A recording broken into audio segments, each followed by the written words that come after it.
All right, we are. Yes, we're on. Yeah. We're live. All right. Welcome to the Diaspora Discussion, a weekly series brought to you by the Malawi Diaspora Network, MDN. Over the last couple of weeks, we've had a number of guests and presenters discuss matters related to COVID-19 in Malawi and highlighted MDN's funding efforts for PPE for healthcare workers in Malawi, which is being collected on a GoFundMe page. Today, we have 3 committee members who've been part of the organizing who'll share more about the need, their efforts, and their roles, as well as an upcoming virtual benefits concert that's coming up on June 6th. I am your host, Thoko Kachipande, a member of the Malawian diaspora and a career health science communicator. Now, I know that we have people joining us from different places through Facebook Live, so thank you for being a part of this and paying attention to an important need. We also have some organizers who will be joining via Facebook and are there to address any questions that you have. We'll also be posting links on Facebook chat.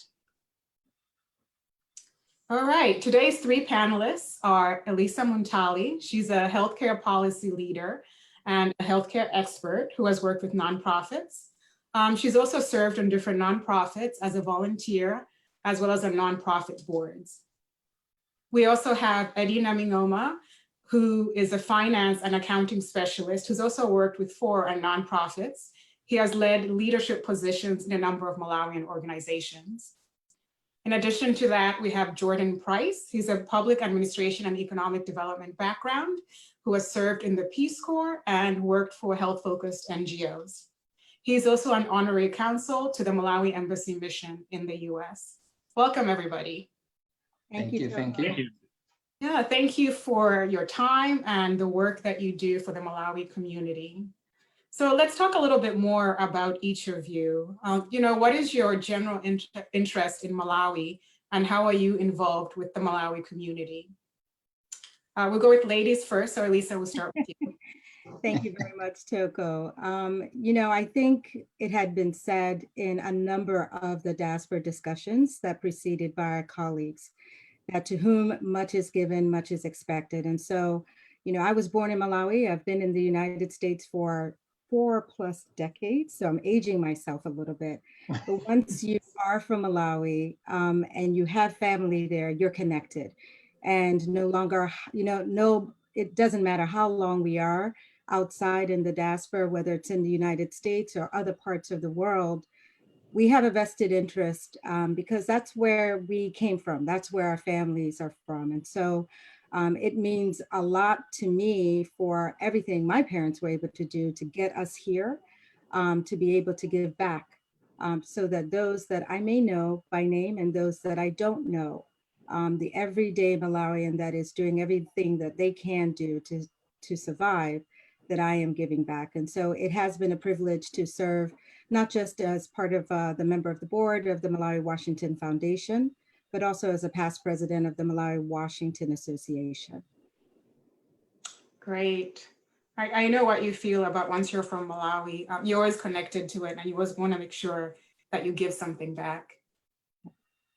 So let's go to you, Jordan. Jordan, tell us a little bit about yourself. Well, I first experienced Malawi in 2009 as a Peace Corps response volunteer.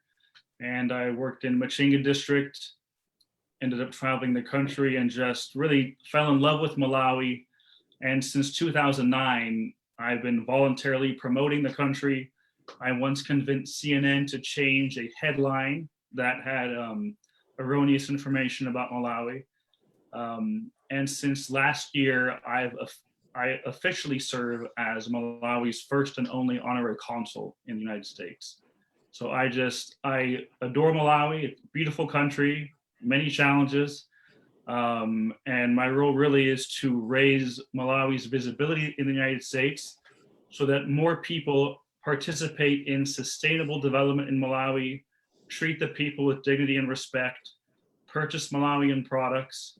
So not a day goes by when I don't think about the typical Malawian and their lives and how to better promote and represent them in the United States. Great. Tell us a little bit more about your role as an honorary consul. It's something that dates back from 1963, right? Exactly. So the rights and responsibilities fall under a Vienna Convention on International Relations from 1963. And typically honorary consuls are do not originate from the country that they serve. Most honorary consuls are residents and citizens in the country where they're from, but then they represent a country that they have some connection with. My official duties include promoting tourism and trade, celebrating important holidays of Malawians, assisting Malawians who are in need or, some harm has fallen them in the United States of America. And I was asked by the Malawian government to serve in this capacity, and my position was officially approved by the U.S. State Department. So I've been approved by both the U.S. State Department as well as the Malawi government to hold this position. And it's a great honor. It's something that is, I love that I'm able to serve in this way. Some things I do that may be sort of fun and creative. Whenever I see products of Malawian origin in grocery stores, I send thank you letters to the management of the grocery store as well as the purchasing agents. I find ways to introduce Malawian products into Americans' lives. Later this year, we'll have some baking workshops online to teach people how to use Malawi tea and Malawi sugar in their, in their everyday lives. I want Americans to start thinking about Malawi when they wake up in the morning and thinking how they can positively contribute to development in the country. That's fantastic. That's a great responsibility, especially being in a nation where a lot of people don't know where or what Malawi is. So, no, exactly. I'm sure you have a lot of educating to do. Yes. Fantastic. So Eddie, let's move on to you. All right. Hi, thank you for having me here. And I'll just digress a little bit. Happy anniversary, Thoko, by the way. You celebrated your wedding anniversary recently. 15 years. 15 years go fast. Thank you. And it was my first emceeing job, by the way, at a wedding. That's right. I always love it. But anyway, I've been here since somewhere, well, lesser time. I've been here since 92. I came in right after high school and to come out here for college. My father was out here as well. But I remembered when I was leaving home and I kept saying, I want to be back here another time. And my teachers would say, by the time you get to America and you see everything, you're going to forget about Malawi. But the funny part is the older I grow, the more connected I find myself. And I always tell people that you don't know the word patriotism until you actually move out of your country and start seeing your country from afar. And that's when you know how much you appreciate the roots you have. And since then, Thoko, Elisa, and people that are offline, we've tirelessly worked to improve the lives, to impact the lives back home, whether it's been working with a group like this Malawi Diaspora Network or mostly Malawi Washington Association. We've done fundraisings for famine back then when you really have terrible times for people, floods. We've done that, and so this was just a natural thing for us to do. The moment the thing this happened, we all started looking at each other and all the organizations that make up the Malawian organizations in the US, especially that make up the Malawi Diaspora Network, decided we can't sit around. We have to do something. We know what the challenges are faced back home, especially with the healthcare workers, that we needed to make sure we don't see in Malawi what we see with CNN. They're already ill-equipped, and the best we could be able to do is at least protect them so that when everything hits, they're ready instead of reacting when it actually happens. And really that's the motivation that has been there. It's been a busy time, but it's been a motivation for us to say we want to be able to impact and take care of our own. so they can be able to take care of our own mothers and fathers, sisters, and agogos and everything else. And that's why we're here today. Great. Now, you talked about how MDN is a collaborative of different organizations. I'll leave this open to any of you. What are the 7 organizations and how have they been working together? Yeah.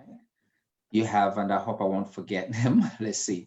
We have the Malawi Washington Foundation, which is actually a group of women in the US that got together to form this organization so that they could be able to finance girl education. Is very important for them. And I'm sure, Elisa, you're part of that. You probably can speak that better than me.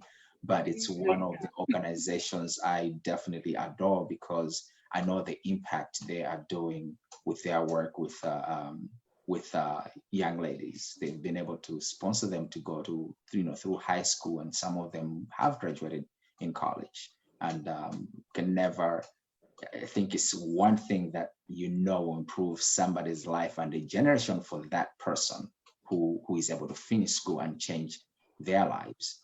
We have the Malawi Washington. Now I have to make sure I remember the new name because it used to be the Malawi Washington Association, and now it's the Malawi Association in Washington. Yes. Malawi, yes.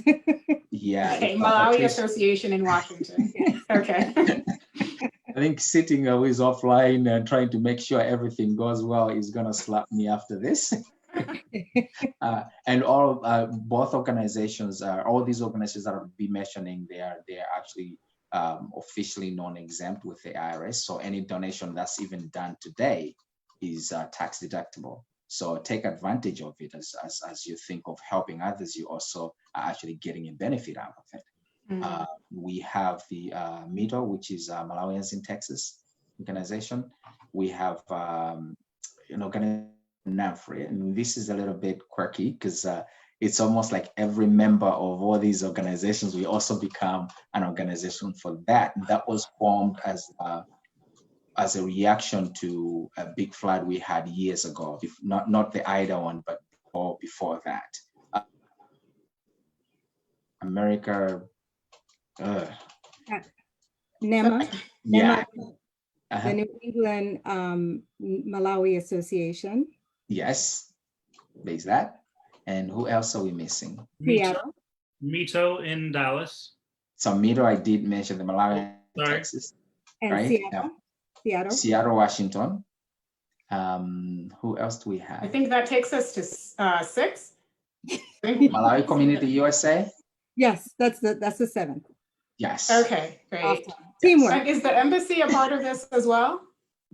Or are they? Yes, we shouldn't forget that. As part of the Malawi Diaspora Network, the embassy is part of that. We really work very well together. So the Malawi Diaspora Network is pretty much a Switzerland for all of us. That we come up and have one goal. We may have conflicting views on what how to do things, but at least within this network, it provides a space for us to be able to talk freely, for the embassy staff to also not, they have to trade between politics and serving, but this creates a Switzerland for them that they can come in, really get involved. And as a matter of fact, they're the ones who set up our weekly calls.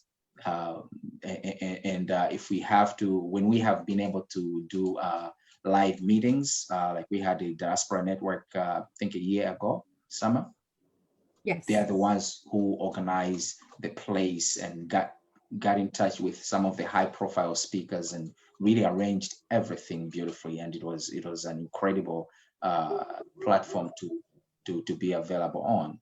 And so, yes, the embassy is an equal partner in all of this. But this is really a mission-focused organization, right? It's not about politics. It's not about formal leadership. And it's just a group of people who care about a country and its people and are focused, being resilient and making change and not waiting for funding or donation. But really, I think it's a tradition that's often overlooked in developing nations, the work that people on the ground do and the initiatives that they take. So was the reason that you formed a larger organization just to have a wider reach, or was it just to be able to do more? I think the rich could be, but go ahead, Elisa. Sorry. It was the reach. We independently existed, as Eddie was naming all of the organizations that have been a part of this initiative. You know, the Malawi Washington Association was started, I think, over 20 years ago. And it was at a time, it was after the Banda regime, when Malawians in the Washington area in particular, you know, we were a little skittish about each other because of just the kind of political situation that existed in Malawi and then ensued in the diaspora. So in that sense, it was initially a way for us to come together. And Thoko, you know this because you've been very involved in it, and just get to know each other as people. But then as we began to grow, and as other associations and organizations, Malawi and organizations in the diaspora, in the US diaspora, began to expand, we began to deepen our missions to make sure we help, you know, back home. And so really what Eddie was saying too is that the embassy was the catalyst, because there was a directive from the African Union for countries within Africa, all of the countries in Africa, to form, you know, realizing how much remittance, you know, African in the diaspora everywhere, not just in the United States, gives back to individual countries. They asked different African countries to work with their diaspora throughout the world. And so this is where this mandate came to bring us all together. So while we were working independently on our different missions and different projects, this is the first time we have been organized under one umbrella. That's great. And so you each represent different organizations as well, but what is each of your roles? How have you been involved with the MDN PPE fundraiser? Jordan, let's start with you. Well, I mean, part of my role in it has been reaching out to various nonprofits in the U.S. because there's the Malawian diaspora, you know, this phenomenal network of individuals does, as the name suggests, does mostly consist of indigenous Malawians or people of Malawian descent, but it does not necessarily include the nonprofits and sort of the NGOs scattered across the U.S. So I've been trying to work with that group of people to bring them in, because many of them are working on their own individual PPE projects. Many of them aren't working on any PPE projects. Some of them have withdrawn all their staff. Others are they're just not sure what to do. So knowing that there is this large group of many interests, sometimes competing, but under this network, everyone comes together with quantifiable goals in mind. And that really helps nonprofits, because NGOs often, you know, not often, on occasion, NGOs might not acknowledge the work of the diaspora. They may not acknowledge the work of indigenous people within Malawi, maybe for their own marketing purposes to gather more donations. But really, these organizations do a lot of work in Malawi. So I'm just trying to bring people together so that we all have more common goals. Great. And I guess everybody brings something different to the table as well. Exactly. I mean, there are, you know, groups of Malawians of Asian descent scattered across the United States. So, you know, people who are maybe have Indian or Pakistani roots, but still consider themselves, you know, in love with Malawi, and, you know, posting things on their Facebook all the time and curious about it. So it's really bring as many people together while respecting everyone's contributions to Malawi. And I'm sure acknowledging the diversity that exists in Malawi itself. Exactly. So Eddie, what about you? What's your role and how have you been involved? Man, I think I just get thrown wherever I'm needed. I started out really just being part of the organizing team and picking up pieces. And now, like in this case, for this particular event, has been more trying to get hold of artists that we can be able to recommend. And I know hopefully everything is gonna work out right. We'll have Peter Mawanga as one of the artists. He's an incredible musician in Malawi. There's a young lady with a totally different sound and incredible wit called Temwa. She's gonna be part of it. And we have other slews of artists these are artists that are coming actually from Malawi. And they'll be in Malawi on that day performing. And then you have other artists that are from here. Elisa, I think you have more of the complete list, because we were giving now to Elisa.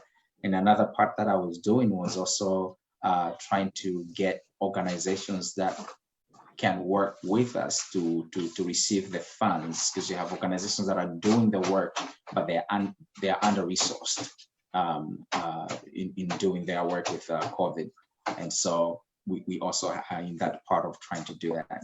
And I got thrown out recently on the marketing and production team.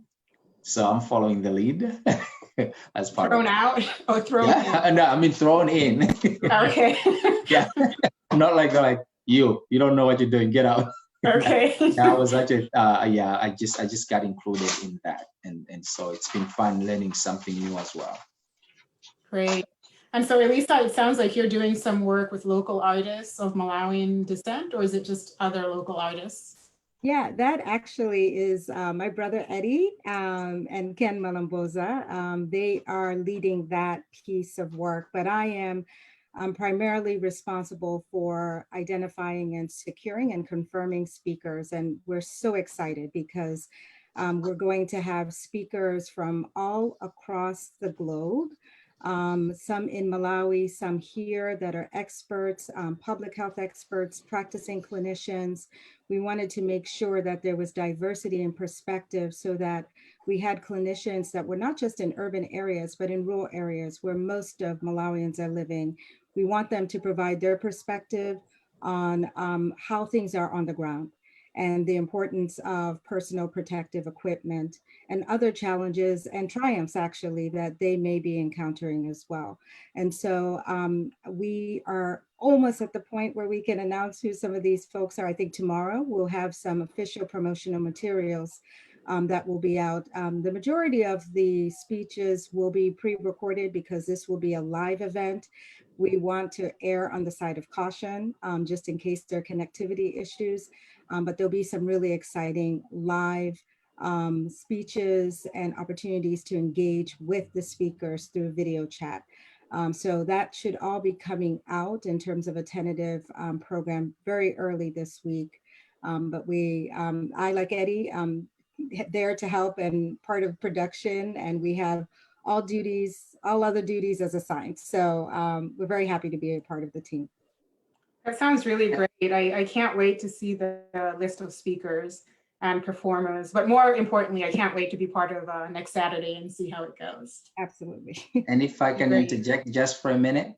So I do want to make sure we do get the organizations that have been taking part in this right. Okay. So we did say there's Malawi Seattle Association, Malawians in Texas organization, New England organization. So this is New England Association, the Malawi Washington Foundation, and the Malawians in Washington Association. And all of these are supported by the embassy, but there's also been an incredible drive for the Malawians. The Malawi UK military community has been also doing a fundraiser that some of the people that I know, some of the soldiers that are Malawians but are serving in the military in the UK doing this very same thing, and they are part of that diaspora network. But I think they came late to the party, but they have been incredible at doing their work. They're doing, I think, a run and bike run and bike rides. So that I believe it's, I don't know how many miles, but the thousands of miles I think they have to be able to put in. So all Malawians, we can see that they are, no matter where we are in the diaspora, that route just keeps calling you, and you keep doing these things. It motivates you more as you see other Malawians doing their part. And here we are, this diaspora network doing the very same thing. And depending on all Malawians out here to chip in whichever way they can. And every bit of donation counts, and we take zero money for administration. Everything actually goes to the bidder. All of this is volunteer work. Great. So it's a U.S. Malawi Diaspora Initiative and Friends of U.S. Malawi, but it has a global support and people who are involved globally. That's great. Yes. So let's talk about the PPE that you plan to purchase. So what type of PPE is it? What are you looking for? What are you looking to support people with? So I guess I'll go first.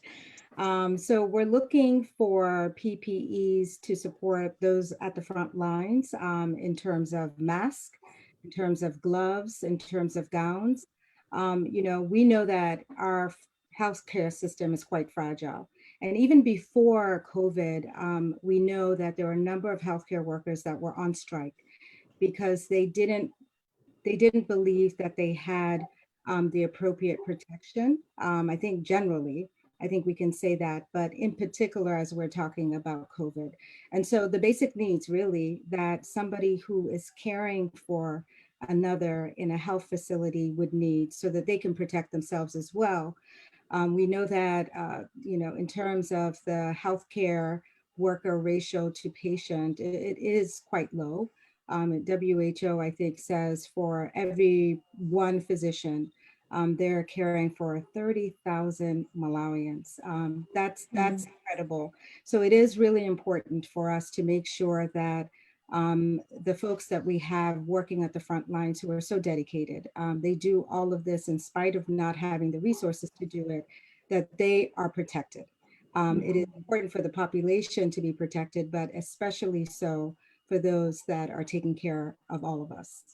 Yeah, and the other nurses. I imagine there's a wide group of nurses, especially females, that work on the front lines, as well as pharmacists who are supporting people as well.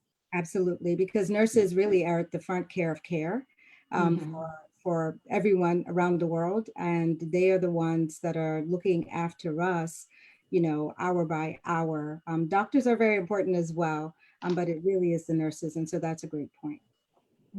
Another benefit of PPEs is that many of them can be either acquired locally or manufactured within Malawi. So it's really looking at something where you're not going to raise a fund of money and then a large amount of that is going to go to shipping, or bringing in a container or anything else.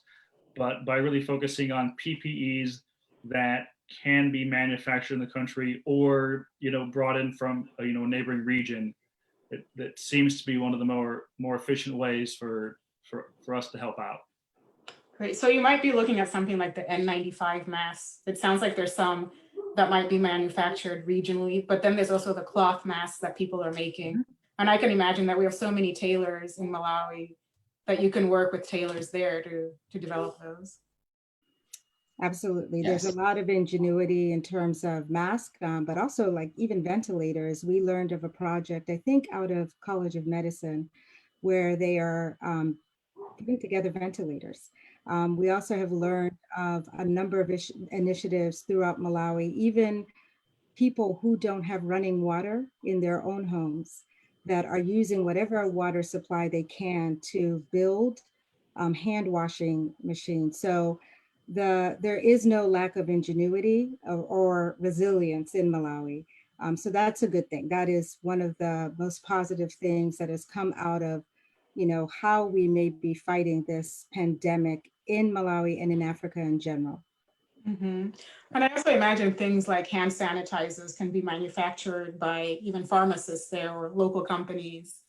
And I'm thinking about the hospital gowns. I remember reading that the history of personally made gowns comes from Ebola, where people didn't have any supplies and you had different nurses and doctors that took garbage cans and plastic bags and cut those out into gowns. So, these are other things that I'm imagining can be developed in Malawi.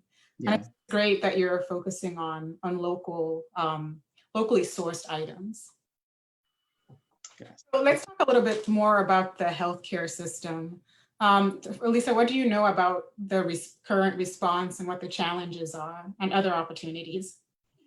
I am a glass half empty person. So I like to look at, in the midst of challenges, look at opportunities.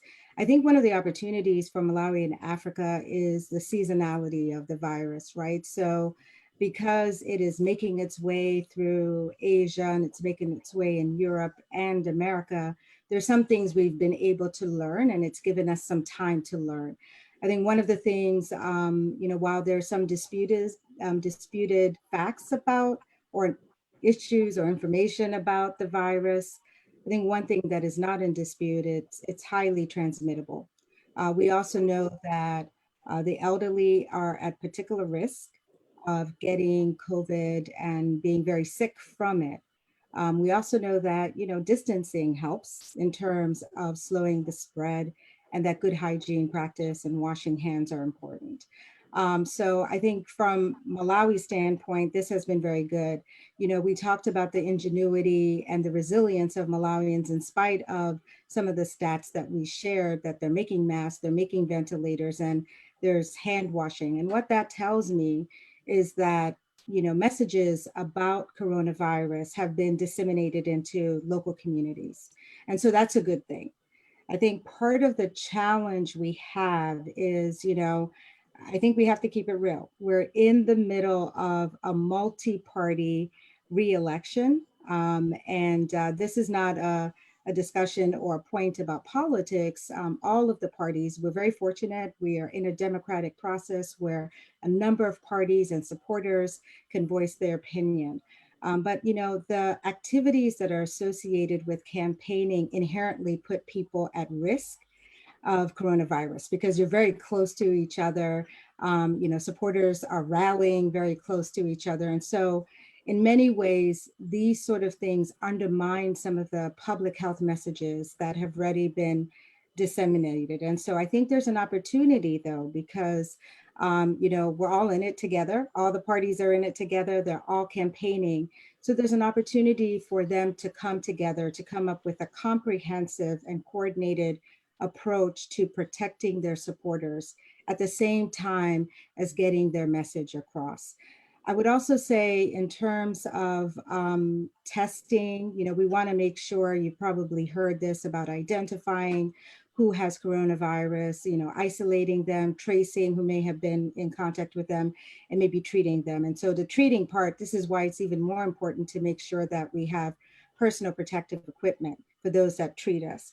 But for us to do all of these things in terms of identifying and isolating and contact tracing, we have to have a pretty robust testing mechanism. And I think what should happen in Malawi is probably a national surveillance system that doesn't look at how you may deploy resources the same across Malawi, but maybe look at the districts. I think it has to happen at the district level, where you may be having an uptake in the number of coronavirus that is detected. There are relatively low, number of cases that are reported, and we wonder, is that because there's some sort of protective nature of being in Malawi, and we may be exposed to it, but maybe we're not getting it? Or is it because we don't have wide enough spread of testing? And so we need to ensure that that is happening.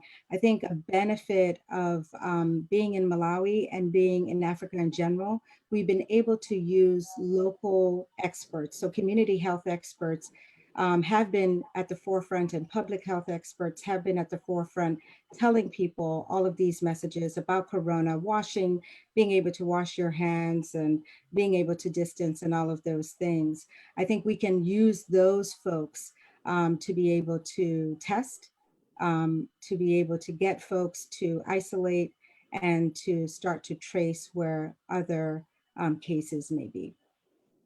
I like what you said in there about the local skill sets and the local expertise, because I know that in each district, it's really fallen under the role of the DEHO, the District Environmental Health Officer, to manage each district's coronavirus response, which I think it's great, because that is the person in each bureaucracy that really he or she knows the ground well, knows the challenges well, and really can look at it with a holistic eye. I mean, you can look at a district and say, okay, you have a core population in the BOMA, but the DEHO knows, well, there may be a high incidence of STIs in certain fishing communities along Lake Chihuahua and Chiuta and the Shire.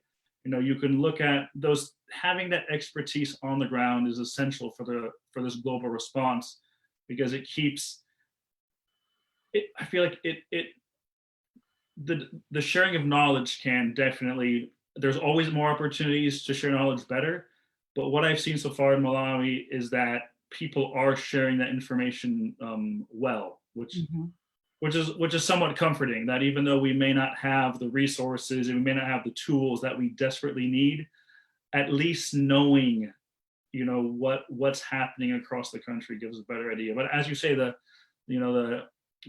absence of testing kits across the globe, and even in some nearby countries, there was a report out of Tanzania that a goat and a sheep tested positive for coronavirus. Right. So even having the kits, we may not be great kits, but I think it is there are points of positivity that we've been able to find within this response, and really people working together who have there are people working together with very different visions for the country, who are really focused on coronavirus and how to help people out. I think that's sort of a nice, I feel weird saying positives. I feel like guilty saying that there are positives, but at least there are some positive things that are happening. So it does sound like the response is happening at the district level, and there's coordinated reporting as well. I'm sure. Yeah. We can assume that there is. I think there has been that coordinate. I do get a report, I think, on one of the two forums every day of what's happening. But I think it's the challenge still remains, where you have to be able to connect with the community and convince them that even just getting someone's symptoms and trying to figure out if it is COVID, that is important, because so now the challenge is for those communities to trust you, because once some myth comes into a village, it's very hard to tackle it. And I think in many areas it's been harder to convince people that come forward so that we can help you, so that you don't even spread it through that one village. Knock-on-wood, and the lifestyle that we lead, people have talked about lockdown. I'm glad that we can also think about not having a plan that fits all, because we do live in Malawi, you do lead a different lifestyle. Not many people can be able to say, out here we can shop for 2 weeks, store everything in your fridge. Millions and millions of the people in Malawi don't have a fridge, so they have to do shopping every day or every other day, and they don't have that luxury of keeping something cold that takes longer time to go bad. And those are the challenges that are really on the ground. And for us, knowing those challenges, we see also how vital it is to help the people that will definitely be on the front line, just like here. If the nurses here, we've seen nurses here who are complaining of not getting enough equipment. Imagine now, and these are systems where everything is supposed to be there, everything is in place. Now we are working in a system where people have to improvise what they have to reuse some of the stuff they have, and we're just really trying to make sure that we can give them a little bit of a boost, and make sure that they can also return to their families safe after saving our own families. Right. So let's talk about health inequalities and social determinants of health. Are we seeing already in Malawi that it's impacting people in poor communities? How does it compare to what's happening here? Yeah, I see quite a lot of similarities. I think what this virus has done is highlight these inequalities globally. And so those that are most impacted are those that are marginalized, those that are from vulnerable populations. So here in the United States, brown and Black people. And it's not just health inequalities, but it's inequalities in social, economic sectors as well. And so what COVID has done is it's very fascinating and very scary because it is placing those vulnerable populations at greater risk at getting the disease, but then the impact of which also places them at risk. And so I can tell you for the girls that, you know, Eddie very eloquently told you about the Malawi Washington Foundation, we provide educational support to vulnerable girls in Malawi, and it's from primary to tertiary levels. And they come from very vulnerable, you know, communities. Many of them are double orphaned, and at their tender age are heads of households, taking care of their siblings and grandparents in some cases. And so in March, when the government closed schools, many of these girls were forced to go home. They don't have access. They were encouraged to distance learn or e-learn, and they don't have access to adequate internet or Wi-Fi.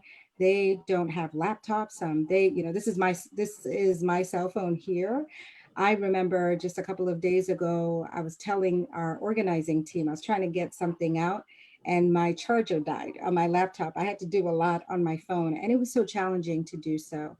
And so we've heard directly from our students that they are really struggling. You know, the competition is very high in Malawi to place and do well to go to university. And so they're struggling, number one, to be able to have enough money to pay for units for, number one, their cell phones, because they use their cell phones and WhatsApp to access their assignments. Mm. And they use that also to write their papers. And so they don't have secure and consistent access to Wi-Fi and internet. They don't have enough money also to pay for that.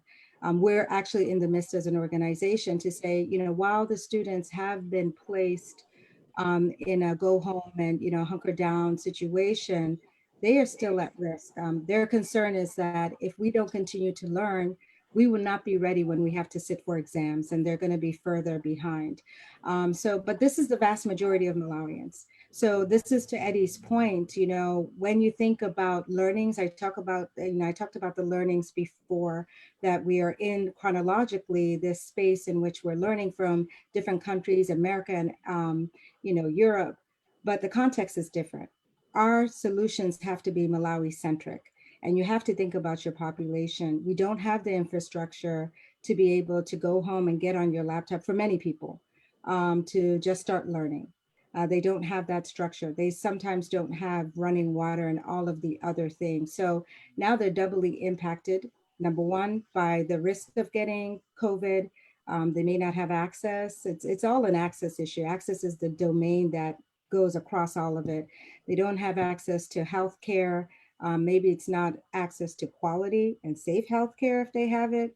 And then now there's a digital divide in which they don't have access to, you know, sufficient electricity, power to be able to do their work, or the hardware to do that. So I see it playing out it very vividly in the work that we're doing in the Malawi Washington Association, in the Malawi Washington Foundation. Yeah. We get them all confused all the time, in the Malawi Washington Foundation. And I think it's also playing out in the stay-at-home orders. You know, Eddie mentioned before, when we think about our population in general, many of them are in the informal sector. They're living hand to mouth.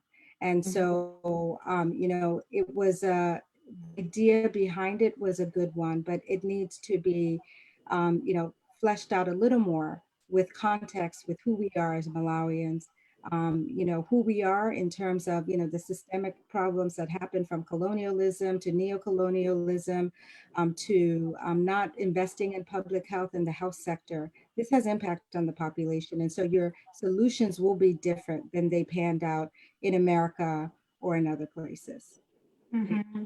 One thing that hasn't been, I guess, touched on too much is that, you know, thinking about traditional rural communities and Ufiti, and how Ufiti plays a role in many things. Whenever there's any sort of massive change in a community or in the social group, and oftentimes it's more economic based than health, blame can sort of be shifted towards that, but oftentimes then the blame is placed on the most vulnerable people, the most defenseless people of the population are then associated with that sort of line of thinking. So I haven't heard many cases of that coming out of Malawi, but it does concern me that sort of I hate to call it fake news, but sort of a traditional version of fake news is information coming from that. I have friends in the country who are trying to practice social distancing, wearing masks, wearing homemade masks, and they are getting publicly shamed for that, but they are sort of holding strong. So it's just, it's just essential. I mean, it goes back to this fundraising drive being absolutely essential. Like, we really need to work hard, raise funds, and send them to the PPEs, send the PPEs so people really, I don't know. So there's just more of them. I don't want to make it sound like a desperate situation, but Malawi's health system is on a normal day, when there aren't global pandemics, Malawi has a pretty fragile health system. So it really is essential that people open up their wallets and donate to this project. Right, yeah. And you're right. Malawi does have a very fragile health system, as well as an economy that's fragile too. And so I can see how everything compounds, and could eventually become, a real. It already is a situation, but could become worse. As Elisa talked about the seasonality of it, and we're just now getting into the cold season where people usually start suffering respiratory issues and all of that. So it's definitely very timely, if not, we need it to happen now. Are there any other economic impacts that we're seeing? You talked a little bit about food insecurity that might rise. Is there any other businesses? How are they doing? That has been an impact on a lot of businesses, and these are businesses that don't have reserves. So every week in a village, there's always a market day, at least maybe twice a week. Mostly, I think they do Wednesdays and maybe a Saturday. And I remember that I was talking one day to my brother, and he has a small business in Mulanje, Chisiru, and by the way, that's the mountain there. But he was complaining about the slowness of business, because people are still apprehensive about going out to businesses and hanging out the way they used to.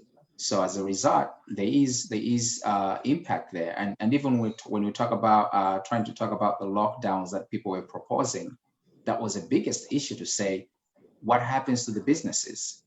There is no act that provides them money to say, oh, if you have a business, here's money for you. Because most of the businesses are not per se corporations. It's really sole proprietors. So whatever solutions we can come up, it has to be Malawi centric. It has to resonate to what's going to fit in Malawi.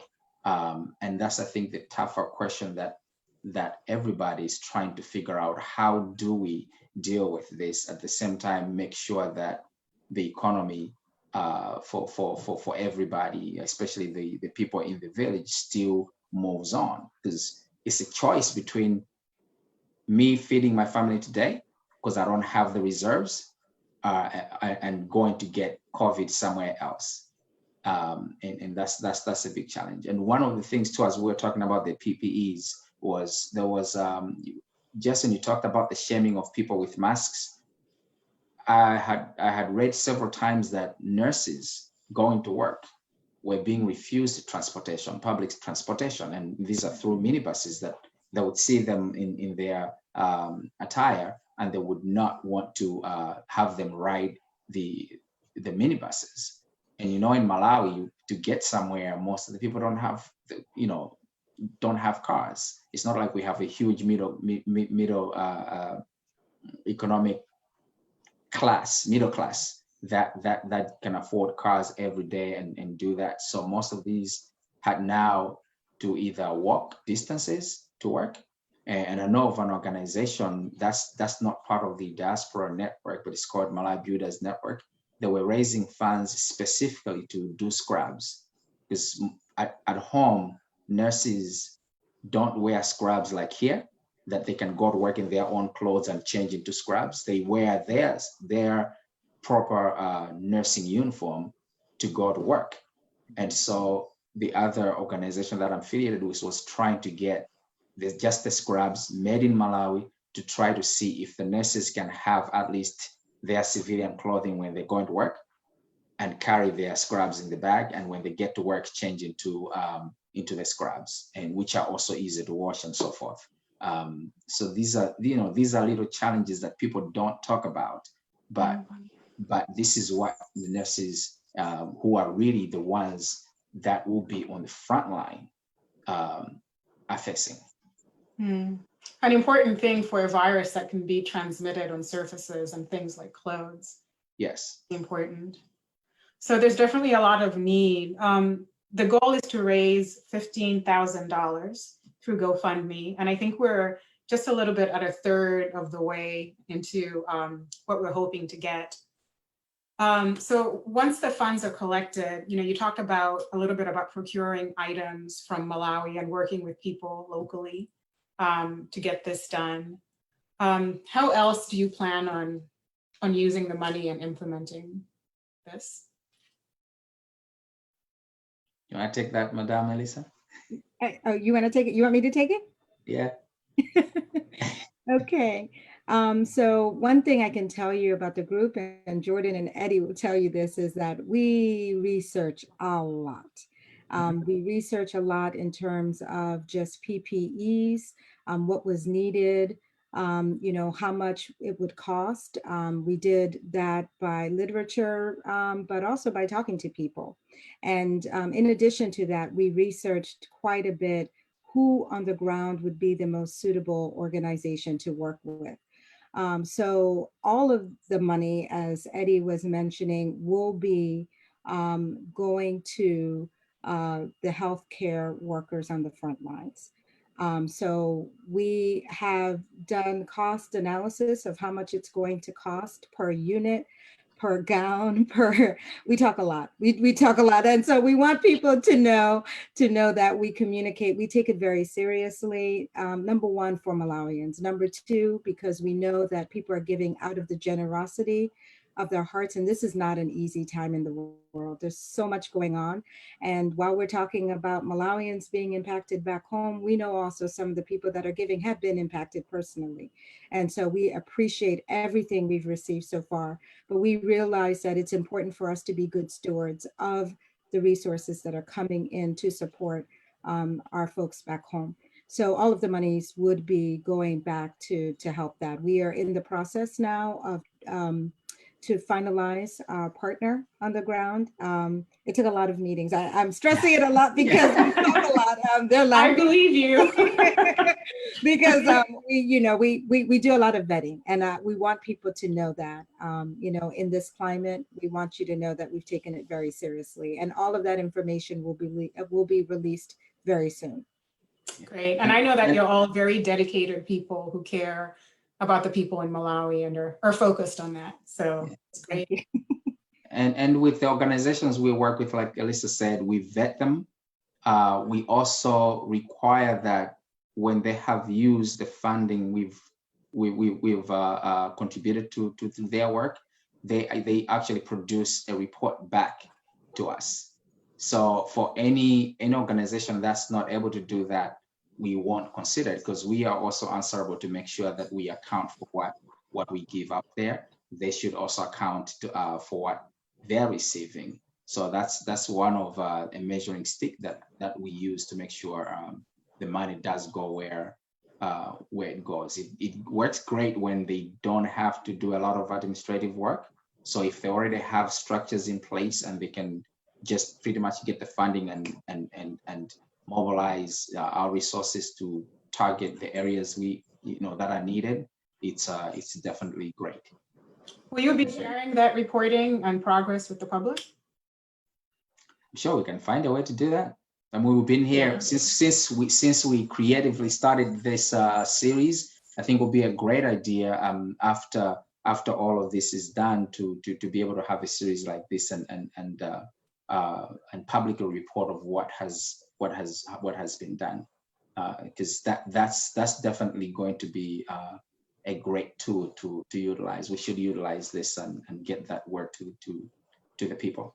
I mean, transparency you've heard the three of us say this, but yeah, truly transparency is essential. I mean, the three of us, we have backgrounds in public health and finance and, nonprofit NGO management, and we know that transparency is just it is the bare minimum. I mean, we are really only the stewards for these funds coming in. I mean, the U.S.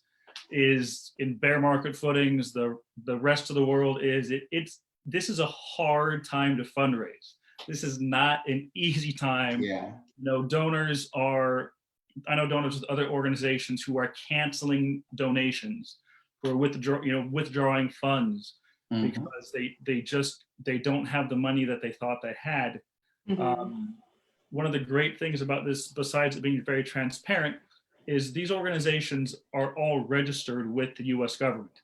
All nonprofits in the U.S. are required to submit something called a 990 to the IRS every year that details their revenue, the expenditures, exactly what's happening. So this whole process is 100% transparent. We will know exactly where every dollar is going, reaching the last mile or the last kilometer of people, and then knowing that really these organizations are also accountable to the U.S. government. That these funds, transparency is not optional, but it's required for their existence.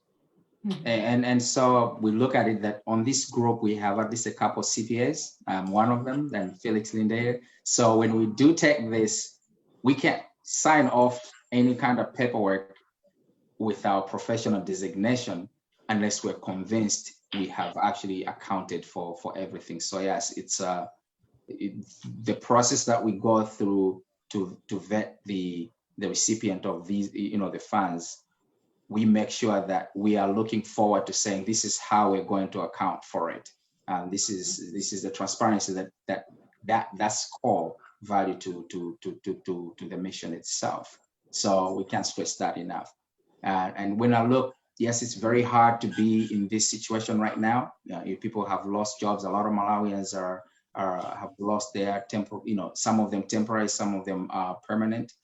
But I look around and say we have hundreds of thousands in Malawi, in the US alone. Even if each one of us goes on Facebook and we see how many friends we have, if we could get, say, 2,000 Malawians, which is easy, get 2,000 Malawians to just donate $10, we already have raised 20,000. So we're not even asking to say you put in $100 or anything. We're just really looking for all Malawians to just say, you know what, let me just send my $10. If we reach 2,000, we'll blow the target out of the water. And that's what our appeal is. Look at every dollar you have that it will count, because it's going to be pieces from each Malawian in the diaspora, putting that into that pot, and all of a sudden it's full. So we shouldn't underestimate what each one of us can be able to do. That's a great and important point, because every little bit helps. And, $10 goes a long, long way. And even for those who might not be in the financial position to give anything, you tell your friend, you spread the word, you join, and you watch next week's virtual benefit concert. Do a watch party. Oh, yes. There's something that each one of us can do. So let's talk a little bit about next week's event. You mentioned some of the artists that are going to be a part of it, but it's also a 6-hour fundraising event that covers different time zones. Yes. All right. Can you talk more about why you wanted to do it that way? I'm sure we wanted to reach people in Malawi. You talked about the people in the UK that are participating as well. So I imagine it's just an opportunity to get everybody involved. It is. We have some incredible speakers. Elisa, would you want to take that one? Because I know this is definitely an exciting part of the concept. It is. And so we have a number of speakers that, as I mentioned before, are on the ground. So they are frontline providers. But we also have speakers that are influencing African policy as it relates to healthcare and health.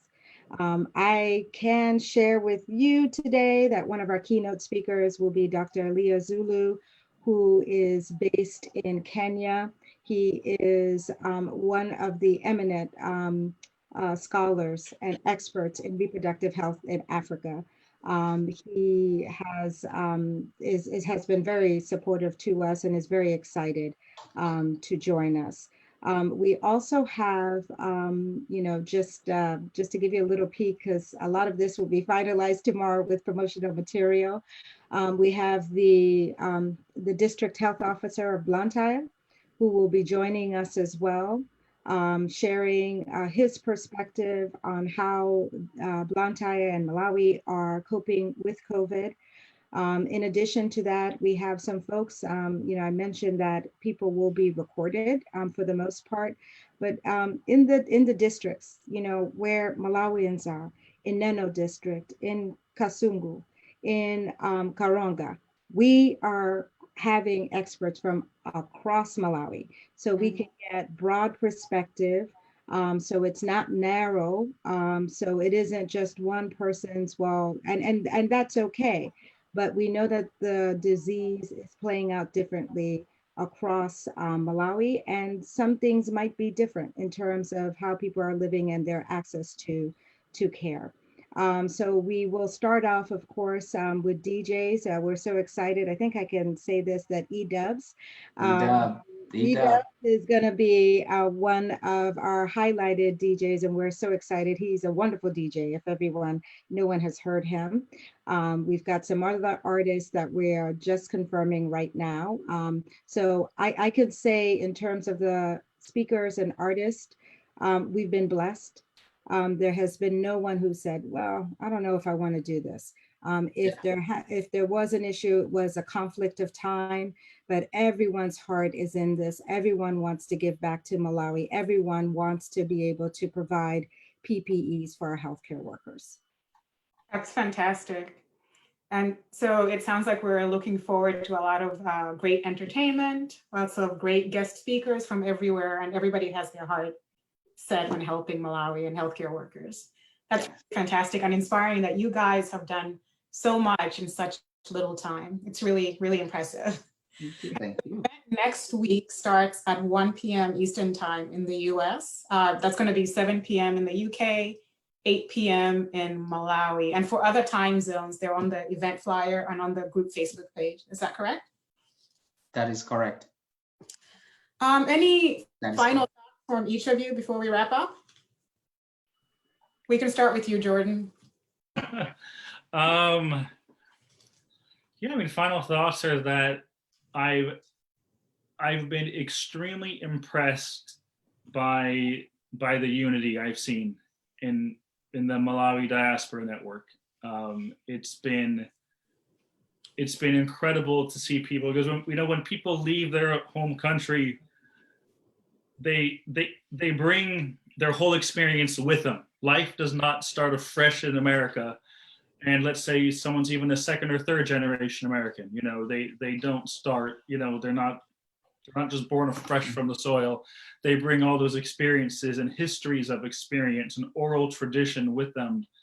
And to see everyone working so well, positively together, it's really a wonderful thing to see all that love translated into support for Malawi. So I think that it's been wonderful seeing that so far, and I look forward to seeing that continuing, as well as increasing the diversity of support. So going from, the diaspora to the whole diversity of ethnicity across the diaspora. as well as NGOs that support, other governments that support the country. So it's just been, I mean, it's, as I mentioned, the health systems are so fragile. And I really love seeing that people are coming together from the district level and the community level on up to the government to work together in this, with this bizarre, uncertain situation. Thank you. Eddie? For me, it's again, just an appeal to all Malawians. Like I said, I know there are hundreds of thousands in the US alone. If we could just get 2,000 people to donate $10, we'll hit the target today. Because we do want to get all of this done, wrapped up. If we hit the target today, we could remit the funds to Malawi within a week. But the slower we get to the target, the longer it takes for us to do this. And we would love to get everything done in 1 or 2 weeks. Right after the concert, we should be looking at getting money to Malawi, because we can't wait anymore. The virus is not going to wait for us to say, let them finish first, they're not ready. No, we have to be ahead of the virus, and it depends on it. We are depending on every Malawian to be able to throw in something in the pot. Pajama nena uti mudu umodzi susenza denga. Those words should stick to everybody. We can't do this alone. We can only organize it and bring awareness, but it's each Malawian that will make a greater impact. And what a better way to do it for people that you've never even met, but to know that we are all connected to Malawi and they are our people, and help them. That's all I'll really say tonight. Great, thank you. Elisa? I will just echo my colleagues' sentiments. It's been wonderful to work with such a group of dedicated individuals. Great to meet Jordan. I've known Eddie for a number of decades. Yeah. Jordan is a brother too. So we're all in it together.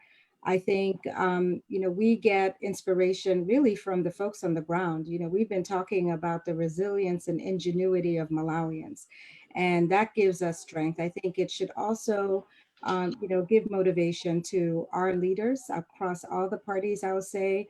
I've been thinking about this word resilience. I love it, but I also think that sometimes it can abdicate responsibility for those that are leading countries. And so I would just say we are all in it together. We're all here to also work with our leaders across parties to make sure that we are coming up with the right solutions for Malawi. And we thank you. We thank you, Thoko. We thank everyone who has been tuning in to these discussions, who's already contributed, who has been helping to spread the word on our behalf.